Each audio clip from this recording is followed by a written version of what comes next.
43% of return backpacks fail for one reason, and it's not the brand, it's the fit. If you've ever bought a pack that looked perfect online and then dug a bruise into your shoulders by mile 4, hit like, because this video is going to save you the return shipping and the regret. By the end of this, you'll know the 5 mistakes that send most hiking backpacks back to Amazon, the 3 packs that actually survive the trail in 2026, and exactly which one matches your body and your trip. No vague advice, numbers only. Agitation stack. You spend $300 on a pack with great reviews. It arrives, it looks incredible, you load it for a weekend trip, and by the first hill, the weight is hanging off your shoulders instead of your hips, and your traps are screaming. Here's the part nobody calculates. A pack that doesn't fit doesn't just hurt. It changes your gait, it wrecks your lower back, and it turns a trip you planned for months into the reason you stop hiking. That's a $300 mistake that cost you the hobby. And the worst moment? It's not in the store. It's mile 6, 3 hours from the car, when you realize you can't take it off and you can't keep it on. That's the moment this video exists to prevent. Context plus social proof. So here's how I built this. I'm not going to tell you I personally hike 400 miles in every pack.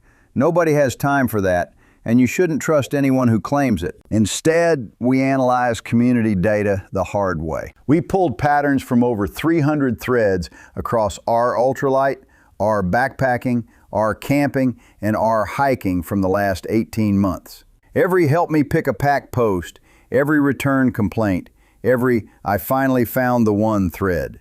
Then we cross-reference that against the published spec sheets, torso ranges, load ratings, frame types, and verified carry weights from the manufacturers themselves. What emerged was startlingly consistent. The same 5 mistakes show up again and again across every budget and every brand. Every Go Big Thursday, we take one category and tear it down to the studs. Today it's backpacks. Let's go. Mistake number 1, buying by liters instead of by trip. The verdict first, most people buy too big. Across the threads we analyzed, the single most common regret was a 65L Plus pack bought for trips that needed 45 to 50L. 3 data points. 1, the community consensus for weekend trips, 1 to 3 nights, lands at 40 to 50 liters. Anything bigger just invites you to overpack. 2, a bigger pack weighs more empty. A 65-liter frame pack runs 4.5 to 5.5 pounds before you put anything in it, versus 3 to 4 pounds for a 50-liter. 3, an underfilled big pack collapses on itself and rides badly, which is its own fit problem. Who needs 65L Plus, multi-day winter trips, or people carrying a bear canister plus a kid's gear? Who should skip it? Literally everyone doing weekend 3-season trips. Buy for the trip you actually take, not the expedition you fantasize about. Mistake number 2, ignoring torso length. This is the big one, the 43% from the hook. Pack sizes are not your shirt size. They're your torso length, measured from the bump at the base of your neck to the top of your hip bones. Verdict, measure your torso before you even look at a pack. 3 data points. 1, most quality packs come in SML torso ranges spanning roughly 16 to 21 inches. Buy the wrong one and no amount of strap tightening fixes it. 2, the Osprey Atmos series uses an adjustable anti-gravity suspension that fits roughly a 4-inch torso range per size, which is why it shows up constantly in our backpacking "it just fit" threads. 3, community data showed torso mismatch as the #1 cited return reason. Above price, above weight, above brand. The Osprey Atmos is the pack I point first-timers to for exactly this reason. Who it's for? Anyone who can't get to a store to be fitted and needs forgiveness built into the suspension. Who should skip it? Ultralight purists who want to shave every ounce. That adjustable frame adds weight. Mistake number 3, underestimating load carrying. Verdict, the frame matters more than the fabric. Cheap packs without a real frame transfer weight to your shoulders. Real frames transfer it to your hips, where your skeleton, not your muscles, carries it. 3 data points. 1, Your hips can carry 80% of your pack weight comfortably with a proper hip belt. Without one, your shoulders take nearly all of it. 2. Heavier loads, 35 pounds and up, need a rigid internal frame, which is where the Gregory Baltoro earns its reputation. Its spec comfortable carry sits in the 40 to 50 pound range, and the threads back it up for hauling heavy, multi-day trips. 3. The Baltoro's hip belt uses a rotating design that moves with your stride, repeatedly cited in R backpacking as the reason long mileage days hurt less. The Gregory Baltoro Verdict. This is your pack for heavy long hauls. Who it's for: multi-day trekkers, photographers hauling glass, anyone consistently over 35 pounds. Who should skip it? Weekend warriors carrying 20 pounds. You're paying for capacity and a frame you'll never load. Mistake number 4. Paying for a brand name when a value pick wins. Verdict. You do not need to spend $300 plus dollars to get a pack that carries well. The most upvoted budget recommendation across the threads we analyzed was consistently the Deuter Trail line. 3 data points. 1.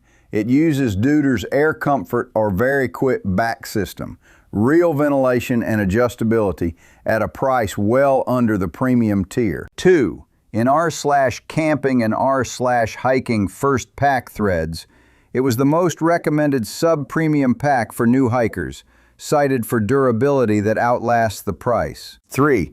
It hits the 40-50L weekend sweet spot from mistake number 1, so it's right-sized for the trips most people actually do. The Deuter Trail Verdict, the smart money first pack. Who it's for: new hikers, weekend trippers, anyone who refuses to spend $300 to find out if they even like backpacking.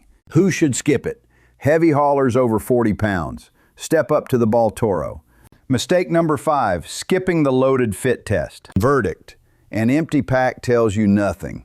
Every pack feels fine empty. The data showed the people who return packs almost never load tested before the trail. 3 data points. 1. Load your pack to your real trip weight, 25 to 35 pounds for most weekenders, before you commit. 2. Wear it for 20 minutes around the house, up and down stairs. Pressure points show up fast under real weight. 3. Most retailers give you a return window. Use it as a fitting room, not a gamble. The threads are full of wish I'd loaded it first. Mideo CTA. Before the verdict, I built a free one-pager for this. It's called the Beginner's Camping Gear List, and it ranks what to buy first so you don't blow your budget on the wrong order. The pack is on it, but so are the 9 things people forget until they're cold and miserable. It's free at gearmadesimple.com/kit. Grab it so you're not taking notes right now. Just go enjoy the breakdown. Verdict: FOMO close. Here's your decision tree. No hedging. If you're a new or weekend hiker who can't get professionally fitted, get the Osprey Atmos. The adjustable anti-gravity suspension is the closest thing to fit insurance you can buy, and it's why it dominates the It Just Worked threads. If you're hauling 35 plus pounds on multi-day trips, get the Gregory Baltoro. The rotating hip belt and rigid frame are built for exactly the loads that destroy lesser packs. If you're new and refuse to overspend before you know you love this, get the Deuter Trail. It's the value pick the community keeps recommending, right-sized for real weekend trips. These prices move with the season. Spring and summer are peak, and the good torso sizes sell out first. Direct links are in the description. 6 months from now, you'll be the person whose pack disappears on your back at mile 10, instead of the person counting the minutes to the car. Cliffhanger. That covers the pack. But there's one thing I haven't touched, and it's the mistake that ruins more trips than the backpack ever will. What you put inside it, and the 4 pieces of gear that punch way above their weight. That's the next Full Kit Saturday. If this saved you a $300 return, the like button is right there. End CTA. Subscribe and you'll get the next breakdown. The 4 pieces of gear that punch above their weight, the day it drops. And grab the free Beginner's Camping Gear List at gearmadesimple.com/kit so you buy in the right order.